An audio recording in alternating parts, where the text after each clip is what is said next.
गोरखपुर के BJP MLC Devendra Pratap Singh ने भी लोकसभा चुनाव में बीजेपी की हार के लिए अफसरों को जिम्मेदार ठहराया। देवेंद्र प्रताप सिंह ने चीफ मिनिस्टर को चिट्ठी लिखकर प्राइमरी टीचर्स के लिए बायोमेट्रिक अटेंडेंस का आदेश तुरंत वापस लेने की मांग की। उन्होंने कहा कि अफसरों ने मनमाने ढंग से यह फैसला लिया है। यह बीजेपी के खिलाफ जनता में गुस्सा पैदा करने की साजिश है। अपमानित करने के उद्देश्य से, उन्हें नाराज करने के उद्देश्य से एक फैसला लिया अफसरों ने कि इनकी डिजिटल अटेंडेंस होगी। हम सरकार के मुख्य सचिव से पूछना चाहते हैं कि यह नियम क्या किसी और विभाग में लागू हुआ है? सरकार को नीति और नियम बनाते समय समरूपता का ख्याल रखना चाहिए और संवाद करना चाहिए, विचार विमर्श करना चाहिए। जिनके बारे में आप निर्णय लेने जा रहे हैं उनसे तो अवश्य विचार विमर्श करना चाहिए। ऐसा न करके अफसरों ने एक तरफा नियम बना दिया। जिनका बलिदान, जिनका सहयोग, जिनकी कर्तव्य निष्ठा से लोकतंत्र मजबूत हो रहा है, उनको आप अपमानित करके सरकार के खिलाफ खड़ा कर दिए। प्रदेश की नौकरशाही सरकार के खिलाफ साजिश में लिप्त है। जिन नौकरशाहों ने ये अव्यवहारिक नियम बनाया है, वे सभी लोग सरकार के खिलाफ साजिश में लिप्त हैं। इतनी सारी उपलब्धियों के बावजूद क्यों हम लोकसभा 2024 हार गए? अपेक्षित परिणाम क्यों नहीं मिला? नौकरशाही अराजकता की सीमा तक चली गई है। असल में यूपी के प्राइमरी सरकारी स्कूलों में ऑनलाइन अटेंडेंस को कंपलसरी किया गया है। इसके खिलाफ प्राइमरी टीचर्स प्रोटेस्ट कर रहे हैं। आज लखनऊ में डीजी हेडक्वार्टर्स के सामने सरकारी टीचर्स ने प्रदर्शन भी किया। उनका कहना है कि सरकार का यह रवैया तानाशाही है। बिना ग्राउंड वर्क किए डिजिटल अटेंडेंस को लागू किया गया है, ये ठीक नहीं है। हमारा विरोध करने की ये वजह है कि ऑनलाइन जो अटेंडेंस ली जा रही है, ये एक प्राइवेट प्रेरणा ऐप के माध्यम से ली जा रही है, जबकि किसी भी सरकारी विभाग में अपना बायोमेट्रिक अटेंडेंस ली जाती है। और इस ऐप में इतनी खामियां हैं कि जब से लागू हुआ तब से ये चल ही नहीं पा रहा सुचारू रूप से। इसमें टीचरों का शोषण के अलावा कुछ नहीं है। हमारी समस्याएं, हमारा ये है कि हमारी जो मूलभूत बुनियादी समस्याएं हैं उनको हल किया जाए। हमें टाइम से आने और जाने से कोई समस्या नहीं है, डिजिटल अटेंडेंस से भी कोई समस्या नहीं है। हमारी इस व्यवस्था से कोई विरोध नहीं है।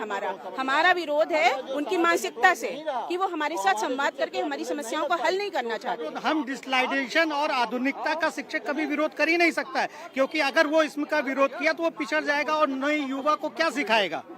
हमारा विरोध इस बात का है कि आप इसको व्यवहारिक बनाएं। शिक्षक सभी करने के लिए तैयार हैं, लेकिन दूरस्थ इलाकों में नेटवर्क नहीं रहता है। यहाँ तक कि परसों निरीक्षण के दौरान 1 घंटा डीएसएस सर लिए रहे टैबलेट को और वो गोल गोल घूमता रहा और उपस्थित नहीं लग पाई। एक तरफ सरकारी शिक्षकों का विरोध है, लेकिन सरकार का तर्क है कि ऐसा करना जरूरी है क्योंकि बहुत सारे टीचर्स वक्त पर स्कूल नहीं आते। तमाम फर्जी टीचर स्कूल में पढ़ा रहे हैं। कुछ जगहों पर सरकारी टीचर्स अपनी जगह किसी दूसरे को स्कूल भेज रहे हैं। कहीं कहीं एक ही टीचर की मार्कशीट पर कई लोग पढ़ा रहे हैं। ऐसे मामले संज्ञान में आने के बाद टीचर्स की ऑनलाइन अटेंडेंस कंपलसरी की गई है। हमारी संवाददाता रुचि कुमार ने बताया कि यूपी एसटीएफ की जांच में सरकारी प्राइमरी स्कूल में 416 फर्जी टीचर्स को पकड़ा गया। एसटीएफ को 1142 शिकायतें मिली, जिन पर एक्शन हुआ। 53 जिलों में जांच हुई और सबसे ज्यादा 54 फर्जी शिक्षक देवरिया में पकड़े गए।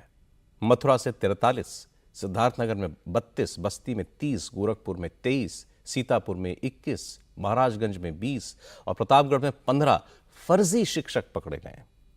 सरकार दावा कर रही है कि जब अटेंडेंस ऑनलाइन होगी, टीचर्स का फेस रिकग्निशन होगा तो फर्जीवाड़ा खत्म होगा।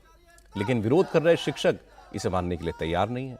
उनका कहना है कि अगर फर्जी तरीके से शिक्षक काम कर रहे हैं तो गलती सिस्टम की है। इसकी आड़ में सारे टीचर्स को सजा नहीं दी जा सकती। शिक्षा विभाग में जगह जगह पे फिल्टर्स लगे हुए हैं। इसका मतलब ये नहीं कि बीएसए और बीओ जो लगे हुए हैं क्या वो काम नहीं कर रहे हैं। इससे तो ये भी सोचा जा सकता है कि इतना फिल्टरेशन होने के बाद में नियुक्ति पाई जाती है तो इसका मतलब कमी ऊपर स्तर पे है, नीचे स्तर पे नहीं। फर्जी टीचर्स जो पढ़ा रहे हैं, अधिकारियों की गाड़ी दी गई है, इतनी व्यवस्था है, क्या कर रहे हैं? वो उन्हीं का गोलमोल है, तभी कोई फर्जी टीचर बिना अधिकारियों के सहमत से कभी नहीं कर सकता। किसी की ताकत है फर्जी टीचर बढ़ा दे?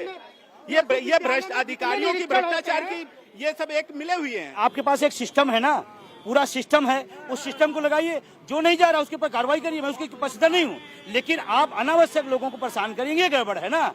आपके पास सिस्टम है, बीएसए है, ये बीएसए, ये पीआरसी, ये पीसीआर, एक लंबा चैनल है। वो चैनल क्या कर रहा है, फिर क्यों आपने रखा है उसको? सवाल ये है इस बात का। हम पसीदार हैं जाने को और अब जा भी रहे हैं, लेकिन ये शोषण और ये तानाशाही प्रवृत्ति ठीक नहीं। एजुकेशन सिस्टम में किस तरह धांधली हुई है उसके कई एग्जाम्पल्स एसटीएफ की जांच में सामने आए। सिद्धार्थनगर और बस्ती में 2 ऐसे टीचर पकड़े गए जो आजमगढ़ में पढ़ा रहे 2 टीचर्स के नाम और उनकी मार्कशीट पर नौकरी कर रहे थे। इंटरेस्टिंग बात यह है कि इन टीचर्स को खुद ये बात नहीं मालूम थी कि उनके नाम पर इस किस्म का फर्जीवाड़ा हो रहा है। एसटीएफ ने जो फर्जी शिक्षक पकड़े हैं उसमें 123 ऐसे टीचर हैं जो किसी दूसरे शख्स की मार्कशीट पर नौकरी कर रहे हैं। 250 ऐसे हैं जो फर्जी मार्कशीट पर सरकारी नौकरी कर रहे थे। फर्जी मृतक आश्रित के तौर पर 1, फर्जी ट्रांसफर ऑर्डर पर 3 टीचर नौकरी करते पकड़े गए।